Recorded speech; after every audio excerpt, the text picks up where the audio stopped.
So these aren't in huge chunks like last time. All right, we're ready to start the timer when you are. All right. All right. So yeah, I'm just about ready for countdown. Okay, so I'm gonna go ahead and give you a countdown from 5. So right. 5, 4, 3, 2, 1, and go for it. All right. So this game is called Hylics, and my name is Theflyingmarlin. As you can see right there, this game was released in 2015 by an indie dev named Mason Lindroth, who's actually an animator who specializes in claymation, which you'll see throughout the run. This part of the game is pretty much totally irrelevant. All this text is randomly generated, and we're just pressing a lever or pulling a lever. This is our player character, a guy named Wayne, who has a banana or a moon for a head. And we're going to activate this crystal, which we'll revisit later. I'll talk about that a little bit later. But Wayne is on a quest to fulfill his spiritual enlightenment by going to the moon and defeating the evil Moon King Gibby. That's pretty much all we're ever told because most of the text in this game is randomly generated. Alright, so we're just going to walk over here to another crystal, which we're going to tap. And then we're going to go over to this TV, which is going to teach us a move called Space Shuriken. Not Space Shurikens, sorry. Mystic Meat, which props up a giant wall of ground beef, which somehow prevents debuffs from happening to us in battle. A little more on that later. We're going to quickly warp into this alternate dimension, which, you guessed it, is not explained. So yeah, we're just going to walk around here. So as I hinted at like a couple seconds ago, there is a battle system in this game. Despite the weird aesthetic, it's actually more or less a standard JRPG mechanically. The game was actually made in RPG Maker, which is really cool. So we're just going to walk by all these random things here. Through all these bugs. Past that giant thing, which is either the flying spaghetti monster or a Tangela. Rest in peace, Terry. All right. Go down here.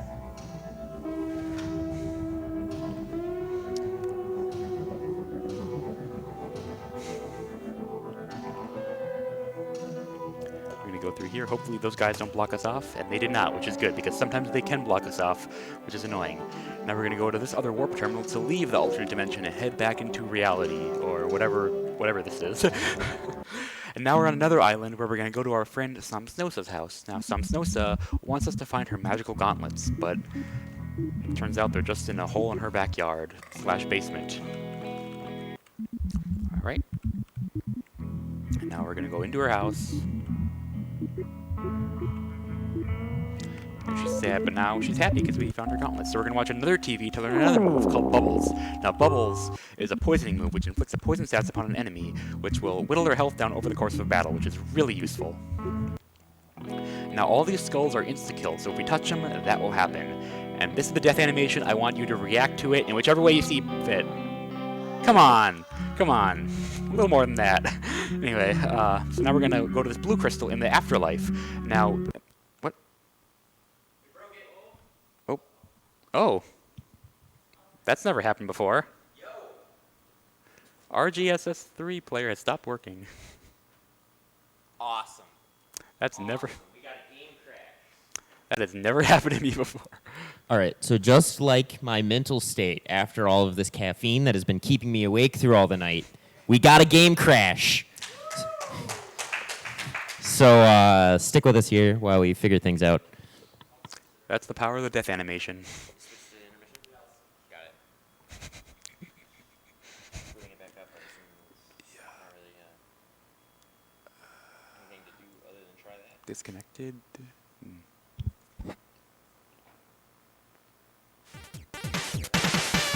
I don't think so. Weird.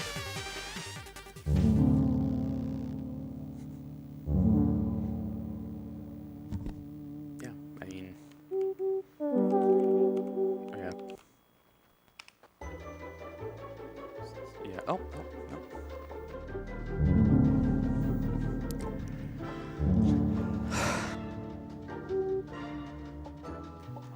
It's going to check if the drop is still everything.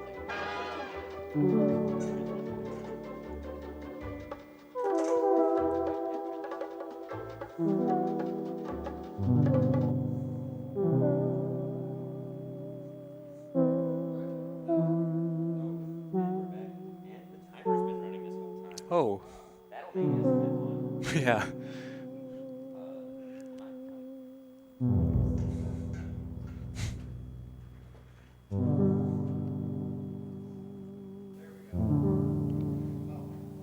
Yeah, I was muted. That would explain why I was like, why am I not coming through? So, we're back. Yeah, things happened. We're ready to play more Hylics. All right. So, yeah, Oh, are we starting over again? we are starting over from like the 2 minutes that I. Awesome. Okay. Yeah. So yeah, start over at 0. Or 3 minutes, I guess we did. So. All right. So, countdown version 2. Electric Boogaloo. I'm ready In to. 5, 4, 3, 2, 1, go. All right. So this is Hylics. Again. Yep. This island totally irrelevant to the rest of the story. Yeah. Just gonna mash through all this randomly generated text. We don't need to know what that says. Flip this lever one more time, and we're off. Gonna turn off battle animations because as beautiful as they are, they really slow down the run.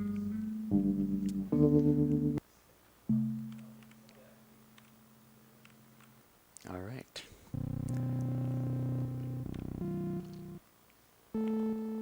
So yeah, Wayne is on his way to this alternate dimension. He's going to learn Mystic Meat one more time. Giant wall ground beef prevents debuffs in battle. Very, very good move, especially for the later fights. Whoops. And we do not want to counter these guys. These guys are some of the more annoying encounters you can get. There we go. That's better.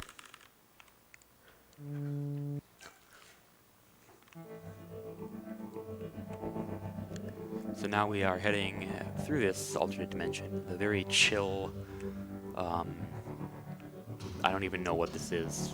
It doesn't even have a name. It's just this weird place you can get from one place to another. There's a castle right there. We will be back there shortly. Once again, walk by the giant Tangela. Rest in peace, Terry, the Tangela. And across the bridge.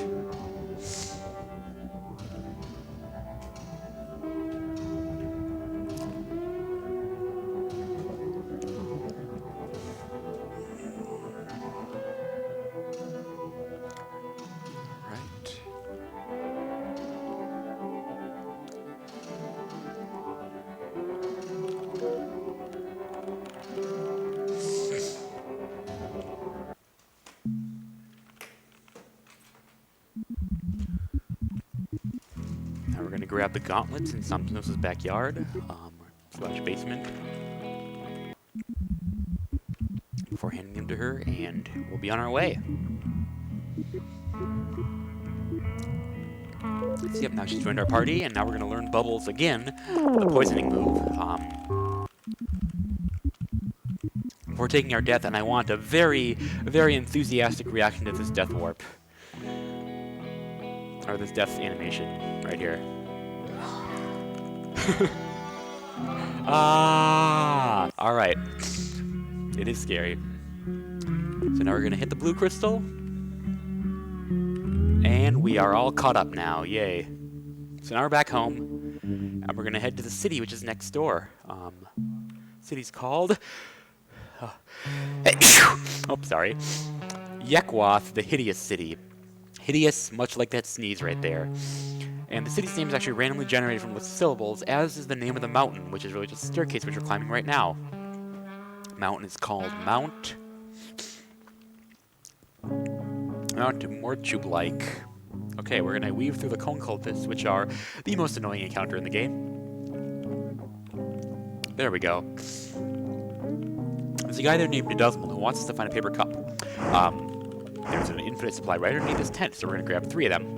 And now Neduzmal is going to join our party. We're going to use this water cooler, which boosts the maximum will points, which is just mana or energy points, by 50, which is going to allow us to use more of those special skills we learned from the TVs. Oh, there's a cone cultist, or a group of them. We got to get out of here. There we go. Now this walking TV is going to teach us a move called Space Shurikens, which is a double-powered attack that'll always go first at the cost of 50 mana. So it's going to be our primary attack from here on out. Now we're December, our first ever battle, which we're going to lose intentionally. This is a Flesh Stash, who only deals counterattacks, so we're just going to prime those every 2 turns. Alright, and there we go. That's the second battle, or first battle, second Death Warp. Second death animation of the run. Alright. So now we're going to go to the green crystal, which is right by the entrance to the warp area. Take a little rest here to restore everything, and then we're going to give some Snow to those gauntlets we found in her basement. And now we're all ready for our first boss battle. Alright. So now we are back in this weird warp area. Alright. So, a little bit of lore here. We have a boat, but we can't really use it because the harbor has been blocked off by something called the Horrid Projection, which lives in this castle back here. So basically we're just going to have to kill it in order to open the harbor gate. And it has a guard, so we're going to take out the guard as well. Alright.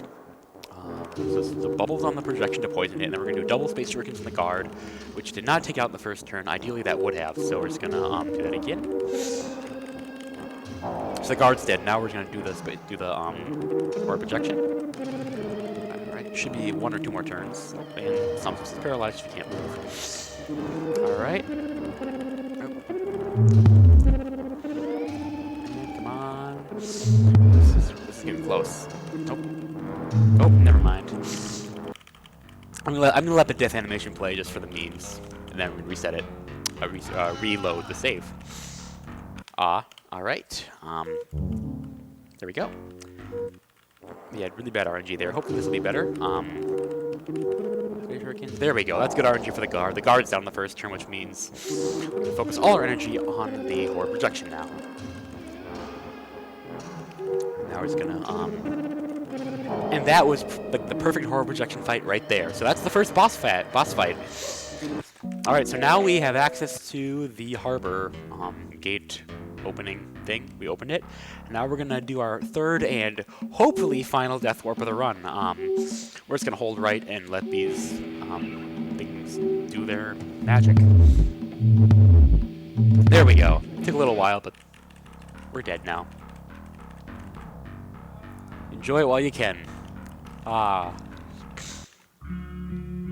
since we have died 3 times, we have access to this balcony, which has a water cooler, but more importantly, it also has a weapon called the Bestial Axe, which is going to be equipped to Dedusmal, the green guy, a little bit later, and that's going to really skip a lot of upgrades. I'm going to warp back home.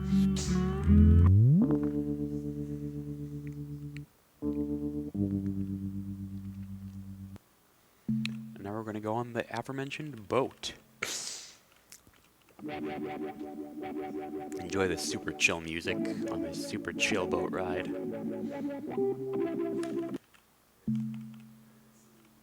This island's shape is very tricky to maneuver. And now we are in an underground graveyard, which I know is pretty redundant. So we're just going to go through here and flip a few switches underneath a few gravestones to solve a puzzle. Oh, come on. Oh, there we go. That guy sometimes doesn't want to move. Alright. Past those meat zombies.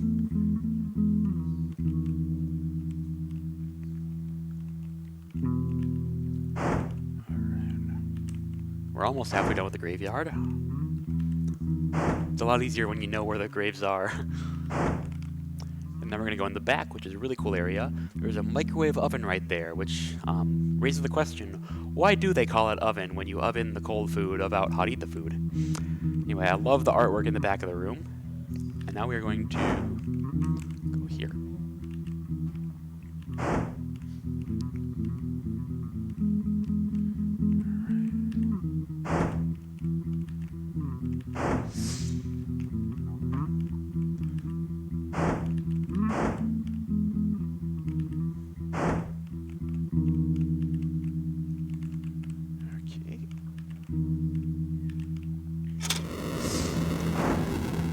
go. We have opened the door to the next part of the game, which is a cave called the Walking Simulator. And the reason we call it that is because ideally in a speedrun, we're just going to walk right through, because if we encounter any of these pink guys, they will not let us escape from battle, and we're all on 1 HP, so that will not end well. So we sneak past them.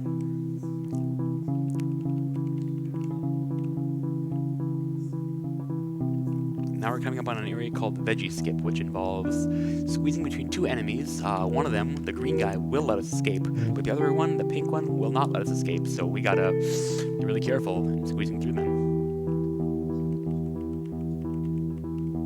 And there we go.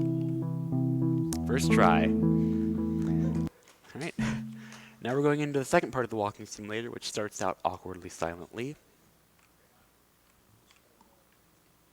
Then walk with these statues, and then one of them starts chasing us. I love watching this statue chase us, because after a while, we kind of throw it off and it just gives up. Like that. And then another statue starts chasing us, and it also gives up. Alright, so that's the walking simulator, and now we are starting the cutscene for Act 3.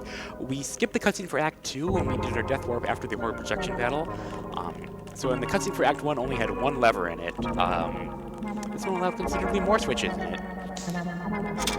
That lever, this thing. 2 more buttons.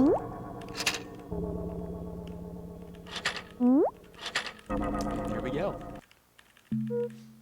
So now we have summoned an airship, which is the whole point of that last area. This airship lets us fly anywhere, not just places with docks on them. We're just going to go to the city and do a quick round of upgrades. In fact, in the world record by Burmy, this round of upgrades isn't a thing in the fastest route. However, I'm doing it just for sake of safety and comfort. So there are 3 stores in the game. There's the accoutrement store, which we're going to, which is pretentiously named and unnecessary. And there's also the weapon store and the armor store, but we're only going to be using the armor store in this run. We're going to buy 2 combat bells, which are pretty much suits of armor. And we're going to use the game's optimize function to give each character what the game thinks is the best loadout, which in this case is what we want. So for Dedusmal, we gave him the Bestial Axe we found earlier and a combat bell. And for Wayne, we gave him the Dirk, which is the knife Dedusmal was default holding, and the combat bell as well. So we're going to take a quick bath before the next boss fight. While we're taking that bath, do we have time for a quick donation? Sure. We've got a $20 donation from Arzam that says, "Big up from some baguetters, go fast and get cash." Oops. Alright, so now we are on this island to get, which is this island which has a big seashell, and we're going to solve this quick puzzle, which luckily is the same every time. And that gives us entry to this area where a knight named Pangorma lives. Now Pangorma's going to want to fight us. Now we're going to start out by doing bubbles on Pangorma, and then double space shurikens on the left guard, which went down the first turn, which is great RNG. Hopefully the rest of the RNG is going to be good. Whoops. We're going to take out the right guard.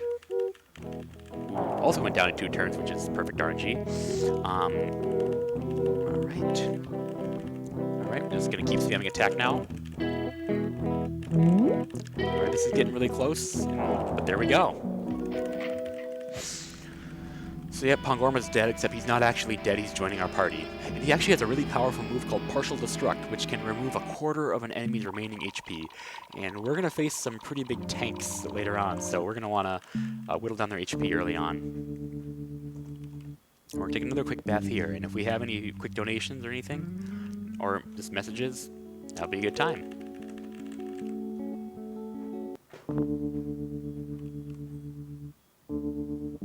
Would like just to say,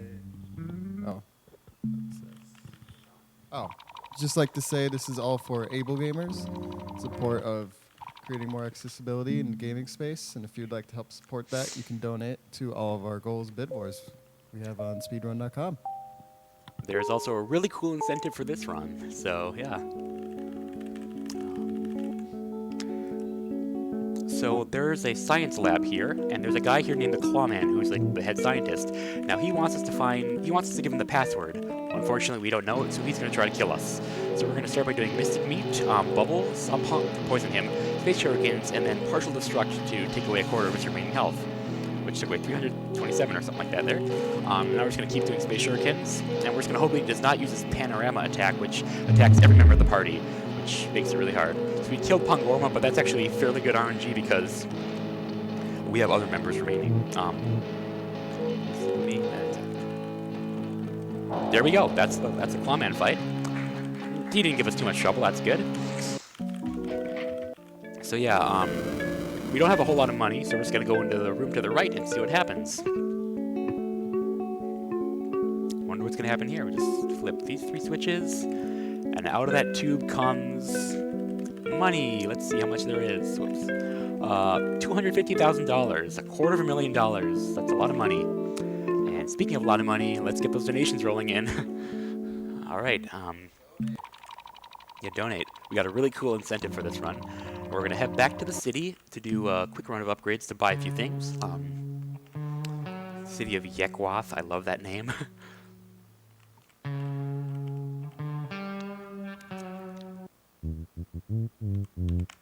Oops.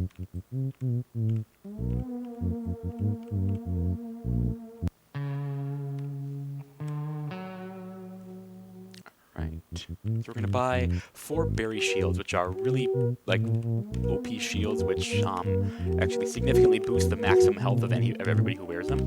So it's gonna be very good to have those for the final battle. Now, unfortunately, the optimize function for some reason prioritizes the combat belt over the berry shield, and although there are different slots, you can't wear them at the same time. So we had to do that all manually. The optimize function is weird. So it looks like at least someone was listening, because we have a $45 donation.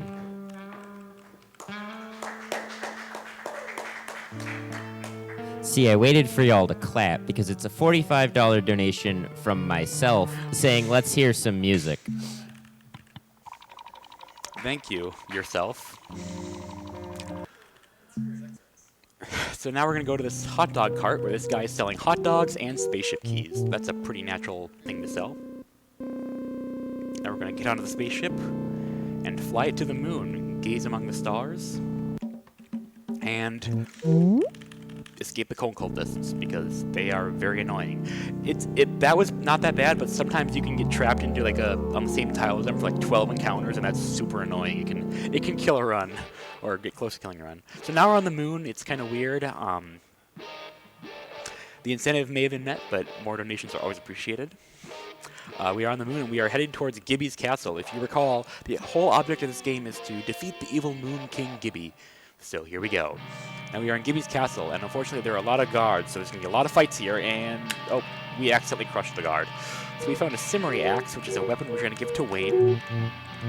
Now we're going to go to the right side of here, where we're going to go into this toilet to find a juice pack. I know, taking juice out of a toilet is never a good idea. Toilet juice. I don't drink that kind of juice. Anyway. Go back here. All these guards. Past Gumby. Oh, hey, look. There's more Gumby. And there's the Clawman. And we killed him again. A lot easier that time. There's a dead animal right there. We're just going to walk right past it. And do a quick save here before Gibby, who looks like an orange. Oops. He is an orange, or I think he's supposed to be the moon, but he looks like an orange. So now we're going to do Mystic Meat, because we do not want to get poisoned or anything. Now we're going to do Space Shurikens on the left statue, and we're going to do Partial Destruction on Gideon, but we poisoned him. There are 2 statues. The left statue is what we're going to want to take out first, because that's the healing statue for the other party, and we're going to want to use a hot dog on each turn, because that boosts the maximum health of every member of the party by 50%, which is really good. So we want to use a hot dog on every turn.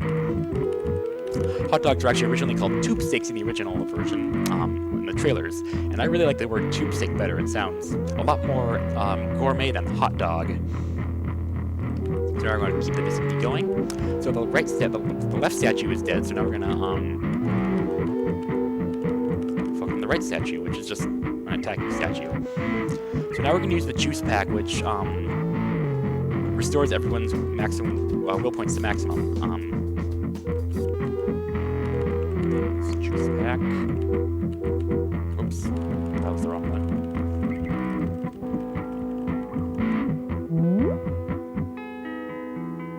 All right, so the right statue's almost done. Hot dog.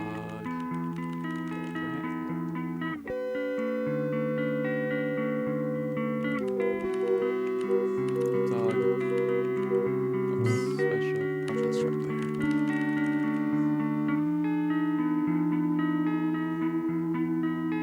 Alright. Make sure it can. Should be a couple more turns. Oh, right there actually.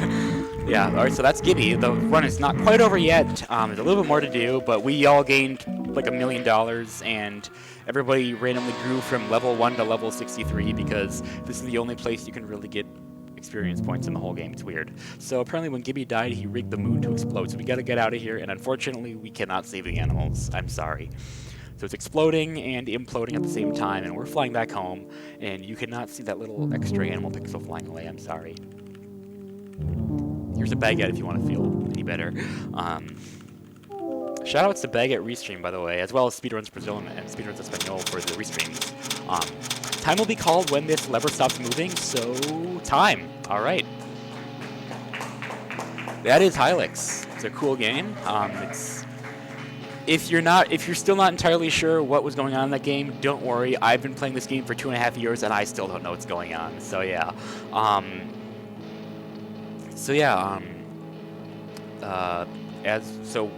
From what I understand, we have met the incentive.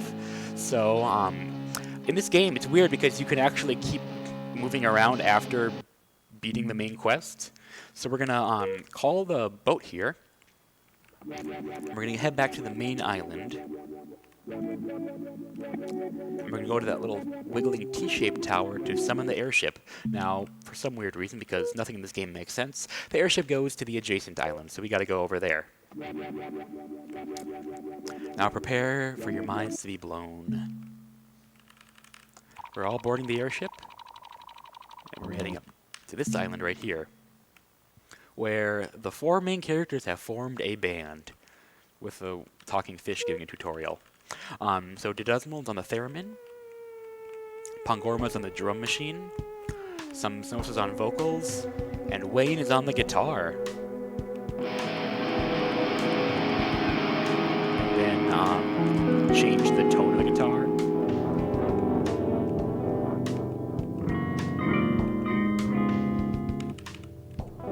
I like this guitar most. So some Snows has randomly generated lyrics. Hit it, your lurid gland was unmanned. Her pain will never expand us into the rehydrate and vital land. Oh, it rhymes. And then unhand my skeleton. Random lyrics. So we're gonna go down here with all these enemies from throughout the game. There's a cone cultist. There's one of those pink guys we didn't want to encounter. There's actually a TV you can learn a move called Dissect, which apparently disembowels the enemy. And there's Gibby right there, just jamming out to the song. What's he gonna say? This is my smearin' jam, yo. This sound, so plastic. Rock on, my prison. I love the dialogue in this game. So yeah, there's a lot of weird stuff going on here. So melancholy, really extrude. Oh, yeah, we're learning a move here called Dissect. That's the animation for it. It's really cool. Doesn't really have a use in the run though, because we didn't really go here. Yeah, this is the concert. It's a weird room that makes no sense, but it's great. I'm just gonna use this to play us out until we're ready. That's it. This is so glad we can beat this incentive. It's really, really cool, and this is just a really quirky part of the game. It's just really great.